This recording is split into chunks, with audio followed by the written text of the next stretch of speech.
Doctor साहब, ये जो जोड़ों के दर्द की समस्या है, वैसे तो उम्र के पड़ाव के पार होने के बाद लोगों में जोड़ों के दर्द की प्रॉब्लम आती है, लेकिन आजकल क्या है कि नौजवानों में भी इस तरीके की प्रॉब्लम होनी शुरू हो गई है।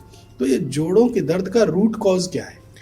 जोड़ों का दर्द एक अपने आप में बहुत बड़ा सब्जेक्ट है जिसमें कई कारण होते हैं, बट कॉमन जो कारण है वो है वेयर एंड टियर डीजनरेशन, जिसको हम कहते हैं टाइम, एज, लाइफस्टाइल के हिसाब से होने वाली डिजीज़। आपकी बात बहुत सही है कि पहले ही बीमारी हम 50-60 की उम्र के बाद देखा करते थे, बट आजकल की मेरी प्रैक्टिस में मैं बहुत देख रहा हूँ कि इवन 30 साल के आसपास की एज में, 35 साल के आसपास की एज में पेशेंट्स मेरे पास आने लगे हैं, बिकॉज वो बहुत ज़्यादा स्ट्रेस्ड आउट हैं, फिजिकली भी, मेंटली भी, एंड अपनी हेल्थ का उनको ध्यान नहीं दे पाते हैं, ना कोई एक्सरसाइज कर पाते हैं, सेडेंट्री हैबिट रहती है, ओवरवेट हो जाते हैं, तो बहुत जल्दी से जॉइंट अफेक्टेड हो जाते हैं।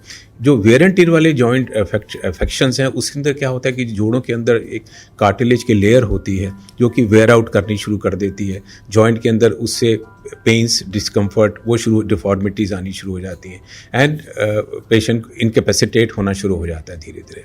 दूसरा जो जॉइंट पेन्स का है, वो जो आपने थोड़ी देर पहले भी कहा, गठिया बाई की प्रॉब्लम से अपने आप में एक बहुत बड़ा, कई तरह के गठिया बाई की प्रॉब्लम्स होती हैं, नोट एक रोमेटॉइड आर्थराइटिस एक कॉमन सी डिजीज़ है, but there are many other type of ankylosing and seronegative, बहुत सारे डिजीज़ ऐसे होते हैं जिसमें ये होते हैं। देन लेस कॉमन होते हैं कि भाई जैसे यूरिक एसिड की प्रॉब्लम्स भी देखी जाती हैं, जिसमें यूरिक एसिड ज़्यादा हो जाता है, उससे भी जॉइंट प्रॉब्लम्स हो जाती हैं, और लेस कॉमनली कभी इन्फेक्शन या वो चीज़ें होती हैं जिसकी वजह से जॉइंट प्रॉब्लम्स हो सकती हैं। मोस्ट कॉमन है, जैसे मैंने शुरू में कहा, वेयर एंड टियर या डीजनरेटिव जॉइंट प्रॉब्लम्स। डॉक्टर साहब, एक बड़ी कॉमन सी टर्म है जिसे लोग आम भाषा में यूज़ करते हैं कि हड्डियों के बीच में एक लिक्विड होता है, जैसे कोई कहता है ग्रीस होना या कोई कार्टिलेज कह देता है।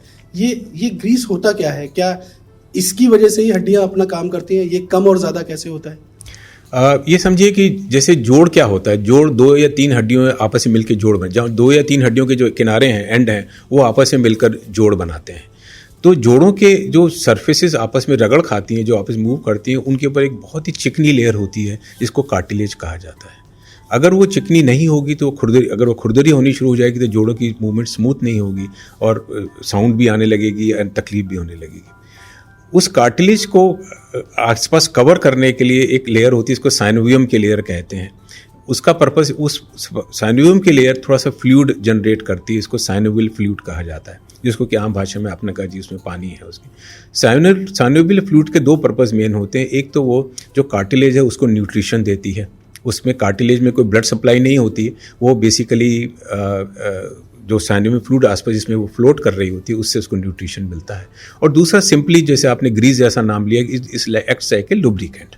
So every joint in the body, most of the joint in the body, जिनको साइनोवियल जॉइंट कहा जाता है, उसमें थोड़ा बहुत लिक्विड होता है for this purpose, for as a food, as a meal for the cartilage, as well as a lubricant between the two.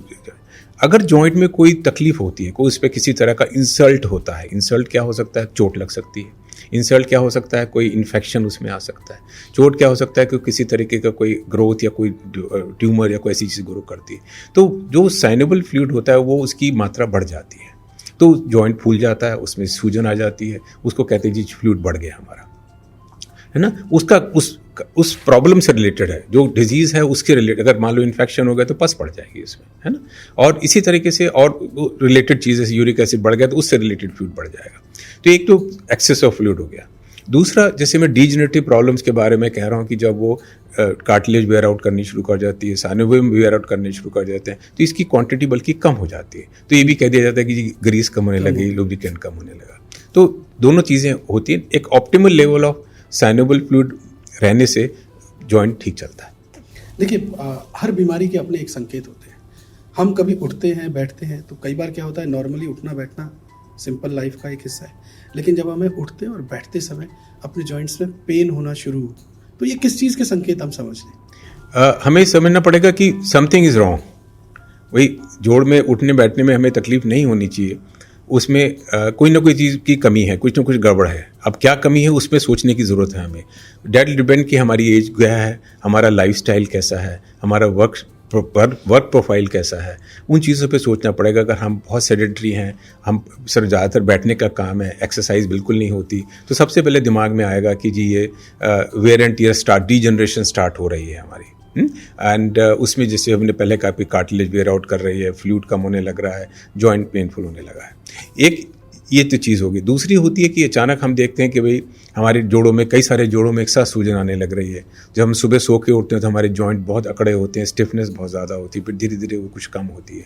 तो हमारा इमीडिएटली दिमाग जाता है कि कोई इन्फ्लेमेटरी गठिया बाय जैसी बीमारी तो नहीं हो रही।